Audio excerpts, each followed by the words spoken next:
O GDR Salneso e a UMIA puxo en marcha unha nova iniciativa para combater a violencia de xénero. A través dunha caravana morada, un axente de igualdade e unha psicóloga percorreron os municipios do territorio deste GDR para informar e axudar as persoas que sofren violencia machista. Durante todo o ano, calquer persoa destes concellos pode poñerse en contacto e facer consultas sobre violencia de xénero. As máis habituais pois son coñecen a alguén que están a sufrir violencia de xénero e non saben como axudarlles, ou incluso hai mulleres, por exemplo, hoxe a mañán chegou unha muller que dixo que lle facía falta, deixou-nos o seu contacto e nos poñemos en contacto con ela para ver un pouco cal é a súa situación e axudarlle e orientala para derivala aos servizos que necesita neste momento.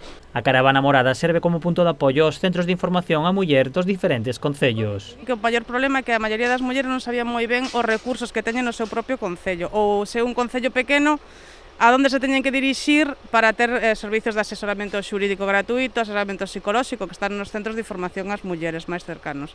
Entón, aí é onde nos derivamos a esas persoas, facemos unha primeira intervención psicolóxica con esa persoa, se ven a caravana, entra dentro da caravana que temos un espacio pechado, e senón, derivámolos aos servicios que precisan nese momento. A caravana pechou hoxe a súa programación en Ribadumia e Moraña, un reforzo máis ás actividades que realizan os concellos para eliminar a violencia machista. O obxectivo final é buscar a igualdade entre todas as persoas, entre homes e mulleres, e evitar a violencia de xénero. Por lo tanto, o Concello de Ribadumia súmase a esta iniciativa, agradecendo a todas as persoas que, que están facendo este traballo de prevención para buscar un mellor benestar para todos os veciños. Dende a caravana repartiron folletos informativos, pulseiras e adhesivos con información de contacto para chamar en caso de vivir ou coñecer situacións de violencia de xénero.